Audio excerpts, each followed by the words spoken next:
आज हम बात करेंगे अब आज की परिस्थितियों में दो ऐसी चीजों की जो एकदम से आपस में संबंधित नहीं है, लेकिन इनसे हम व्यापारिक हथकंडों को और किस तरह से भारतीय किसानों का शोषण किया जा रहा है इसको समझ सकते हैं।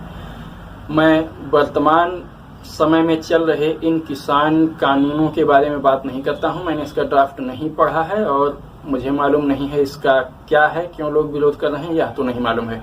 लेकिन मैं आजाद भारत के 70 सालों के समय से ही किसानों की दुविधापूर्ण स्थिति के बारे में बात करूंगा। ये इनकी स्थिति शुरू से ही गड़बड़ है।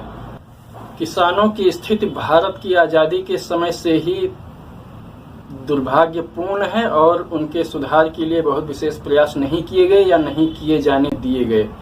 अब किसानों के साथ ये समस्या है कि वे अपने उत्पादों को मनचाही जगहों पर नहीं बेच सकते हैं, या फिर जैसे और अन्य कंपनियां हैं अपने उत्पादों को बेचती हैं। मान लीजिए कोई बिस्कुट निर्माता कंपनी है, तो जब वह अपना उत्पाद बाजार में उतारती है तो वह अपने लागत मूल्य को जोड़ करके फिर उसमें कुछ लाभ का प्रतिशत जोड़ करके तब उसको बाजार में उतारती है और शुरू से अंत तक बाजार में उपभोक्ता के हाथ में जाने तक उस वस्तु पर उस कंपनी का ही नियंत्रण रहता है और वह कंपनी जब चाहे उस वस्तु को बाजार से उठा सकती है। उसको किसी अलग प्रावधान या उपद्रव की आवश्यकता नहीं होगी।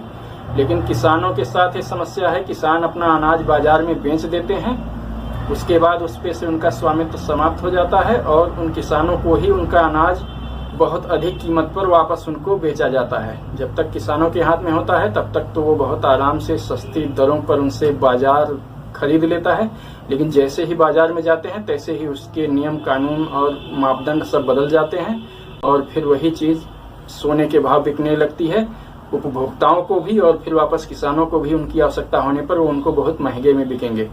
किसानों को अपने फसल का लागत मूल्य लगाकर और उसमें कुछ लाभ का प्रतिशत जोड़ करके उसका मूल्य निर्धारित करने का अधिकार नहीं है। ये भारत की आजादी के समय से ही बात चला रहा है।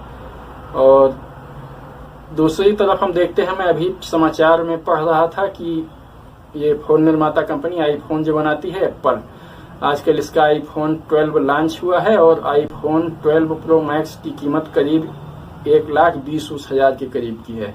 इसके लगभग है, इससे कुछ ज्यादा ही हो, एकदम एग्जैक्ट कंफर्म नहीं, लेकिन इसी के आसपास है। अब और फिर मैं उस समाचार में पढ़ रहा था कि इस आईफोन के निर्माण का लागत मूल्य है सिर्फ 30 से 35 हजार रुपए। मतलब एप्पल को इसके निर्माण में 30 से 35 हजार रुपए लगे हैं, लेकिन वह इनके 2-3 गुने से भी ज्यादा अधिक कीमत पर इनको बेचती है।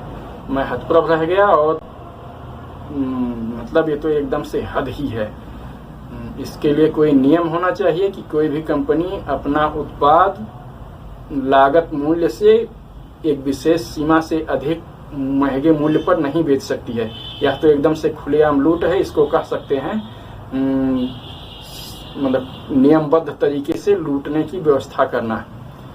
एप्पल वालों को इस पे विचार करना चाहिए और उनको इस पे ध्यान देना चाहिए, अपनी इस आदत को दूर कर लेना चाहिए। एप्पल वालों को इस तरफ ध्यान देना चाहिए और उनको अपनी कीमत वाजिब रखनी चाहिए ताकि उनका यूजर बेस बढ़ सके और साथ ही इतना अधिक मूल्य लेकर ग्राहकों का शोषण करना बहुत ही अन्यायपूर्ण है।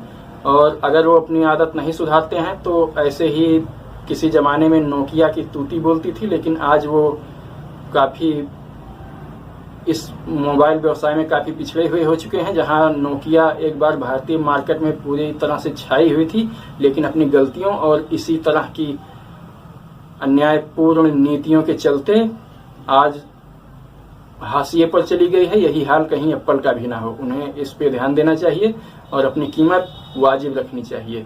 जितनी लागत हो उससे कुछ प्रतिशत अपना लाभ का जोड़ के लें। इस तरह से नहीं कि लागत मूल्य का 5-6 गुना अधिक महंगे मूल्य पर उसको बेच रहे हैं अनावश्यक रूप से।